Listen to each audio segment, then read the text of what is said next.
Tasavvur qil, sen istalgan kitobni olib, uni o'qib chiqib, undan o'rgangan deyarli hamma narsani eslab qola olasan. Bunday super xotira fantastikadek tuyuladi, lekin ko'plab odamlar buning aksini isbotlab, eslab qolish bo'yicha hayratlanarli qobiliyatlarni namoyish etmoqda va men albatta ulardan biri emasman.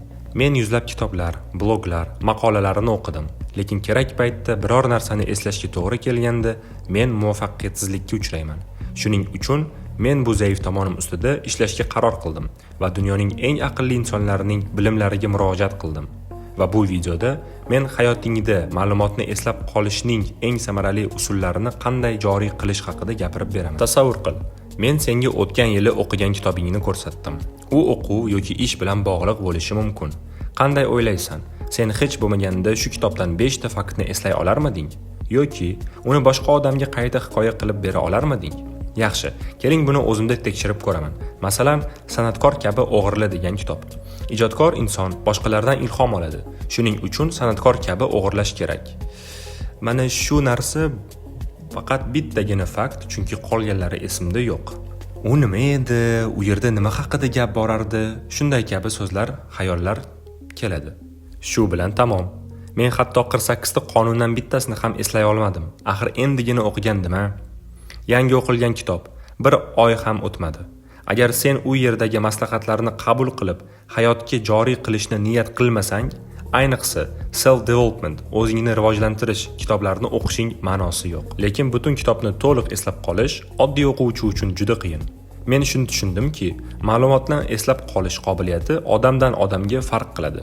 Kimdadir xotira juda yomon, boshqasida esa juda kuchli. Yana kimdadir hatto fotografik xotira bor. O'rtacha xotira esa yuzaki va ko'pincha ishonchsiz bo'ladi. Eng oson esda qoladigan narsalar bu bizning sezgi hissiyotlarimizga keskin ta'sir qiladigan voqealar. Masalan, yuzingga qilich bilan zarba olish. Lekin o'zni rivojlantirish kitobdan nimadir eslab qolish juda ham qiyin. Unda qanday qilib imkoniyatlarni tenglashtiramiz? Shu savol bilan men bir ekspertga murojaat qildim.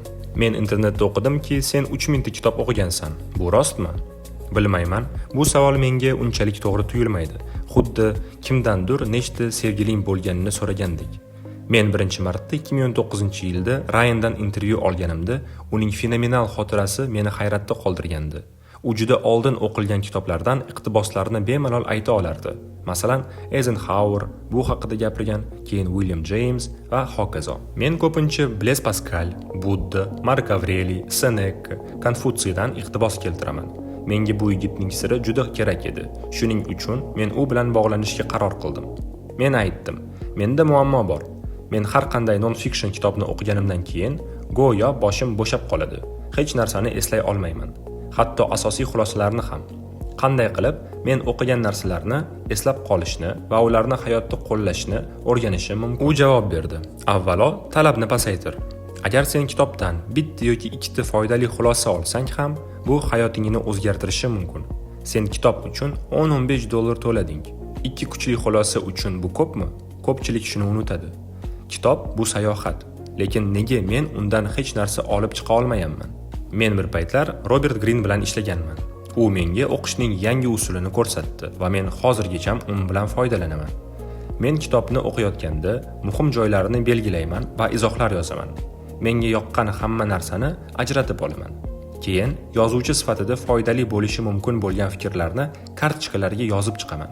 Bu iqtiboslar, hikoyalar yoki g'oyalar bo'lishi mumkin. Keyin men ularni mavzular bo'yicha ajrataman. Bu esa kitobdagi ma'lumotni tizimlashtirishga yordam beradi. Men ham shu tizimni sinab ko'rdim. Bu tizim 3 qismdan iborat. Birinchisi o'qish paytida yozib borish, ikkinchisi keyin qayta ko'rib chiqish va uchinchisi oxirida tartibga solish. Bu tizim juda ham samarali, chunki u miyamizning ishlashiga mos keladi. Bu orqali ma'lumot uzoq muddatli xotirada saqlanadi. Men tushundimki, bu jarayon sekin, hatto 30-40% ga sekinlashdim, lekin yaxshiroq tushuna boshladim. Bu oson emas, ba'zida charchatadi, lekin maqsad tez o'qish emas, maqsad tushunish va qo'llash. Va eng muhimi, o'qishdan zavq olish kerak. Bu poyga emas, bu buyuk insonlar bilan suhbat. Oxirida men barcha muhim fikrlarni kartochkalarga yozdim va ularni kategoriyalarga ajratdim. Shunda tushundim. Biz tasodifan eslab qolmaymiz. Biz tizim orqali eslaymiz. Hammasini eslab qola olmaysan, lekin kerakli narsani topish uchun tizim yaratishing mumkin. Qaysi formatni tanlashing muhim emas. Qog'oz bo'ladimi yoki sifrovoy. Eng muhimi bu boshlash. Mukammallikni kutma. Oddiy boshlash yaxshiroq.